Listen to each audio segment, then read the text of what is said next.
Meu corpo parecia uma bola de fogo incandescente, assim.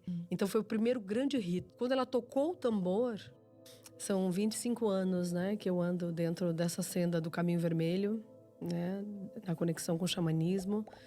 E em realidade, assim, eu estudei história, bacharelado na universidade. Depois vim para São Paulo, que eu sou gaúcha, vim para São Paulo para estudar artes cênicas. Também daí me formei, né, na Escola de Arte Dramática em São Paulo, na USP. E concomitante a isso, eu já tinha uma conexão. Então, a minha família do extremo sul do Rio Grande do Sul, ela é, né, da etnia indígena charrua, a parte materna.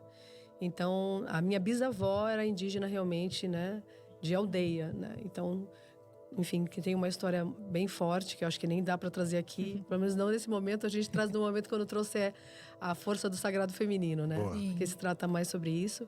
Mas eu recebi também toda essa conexão espiritual através dessa bisavó, que ela era uma curandeira dentro da aldeia, trabalhava com as ervas. Inclusive foi ela que retirou a espada da minha mão e me trouxe ervas, né? No campo espiritual eu não a conheci, mas espiritualmente ela falou: olha, você tem que, né, trazer a cura na sua vida, parar com a vingança contra o masculino, né? E eu te trago aqui essas ervas para você poder, né, me entregar suas armas de destruição em massa e curar o seu feminino. E assim foi ela que fez o meu primeiro despertar, assim, espiritual, no lugar onde, né, tinha um campo de dor muito grande, né, meu especificamente, e que daí eu entendi que essas dores também faziam parte da minha própria caminhada de vida e que estavam ali para me trazer algum ensinamento rumo a uma evolução. E fui entrar para o Caminho Vermelho justamente para curar essas dores, né, na relação de abandono de pai, enfim, toda esse lugar de densidades, assim, né, que eu vivi. E que me levou diretamente para esse lugar para praticar. A primeira cerimônia que eu fiz, em realidade, foi a Inipi. Eu fiz uma Inipi com uma indígena Lakota que estava chegando no Brasil. E eu cheguei lá com 19 anos, né? Acabei indo, sabe? Levado pelos amigos, é um pouco assim, né? Levado pelos amigos que já viu em mim uma conexão espiritual, mas ainda não estava muito bem ali, né? Lúcida para mim. E acabei entrando nessa Inipi. E foi uma das experiências mais transcendentais para mim, em realidade, né? Depois eu vou explicar um pouco, né, quando eu falar dessa parte de ritos. Mas, assim, eu entrei dentro desse espaço, ela não falava nem inglês, ela só falava Lakota. Então, ninguém ali, né, parecia que várias pessoas sabiam do que estava acontecendo, menos eu, né? Porque é assim um pouco em cerimônia, né? Todo mundo sabe, menos você. E eu estava um pouco atenta, assustada. Quando ela tocou o tambor, eu desmaiei. Nossa. Não foi nem o calor dentro da Inipi, do Temascal, né? Foi o tambor.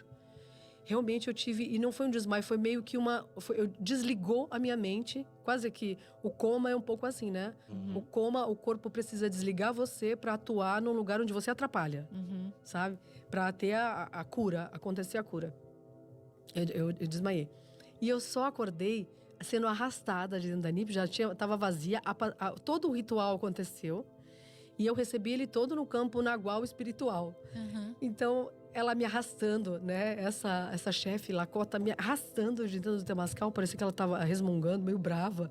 Me arrastava de dentro do Temascal, mas não era a força dela mesmo, né? E eu tava um pouco em transe. E daí ela me virou o meu corpo em direção à terra. Pro meu coração conectar com os hertz da Mãe Terra. Nossa. Meu corpo tão quente, meu corpo parecia uma bola de fogo incandescente, assim. Quando virou o meu corpo, aconteceu que eu tava com um batimento tão acelerado, mas nessa reconexão com a grande mãe das origens, meio que alinhou todos os meus chakras, alinhou todos os meus corpos. E o meu coração começou a bater em sincronicidade com a terra. Nossa. E eu comecei a chorar, a chorar, a chorar. E ela começou a trazer um canto. Um canto assim antigo, Lakota, de recordar, de reconexão espiritual. Era um canto que depois ela me explicou que era de agradecimento do meu renascimento. E daí ela falou, poucas almas realmente, muitas almas vêm para o renascimento, mas poucas querem renascer. Porque para renascer, você precisa morrer. E daí, eu respirei assim fundo, sabe? Eu falei, nossa, assim, meu coração. E eu lembrei, eu recordei que eu já praticava esses rituais muito antes, assim, de imaginar sobre. Eu falei, eu sei, começou a vir como um download, assim, dos dons, dos talentos. Eu já fiz isso. Eu já fui dessa cultura, eu já pratiquei esse caminho espiritual. Desceu, assim, tipo um download. E foi ali um grande despertar da minha consciência, né? Foi um grande recordar, assim, da minha linhagem também, que vinha já da parte indígena brasileira, mas conectando com essa ancestralidade nativa norte-americana que eu também carregava já dentro de mim.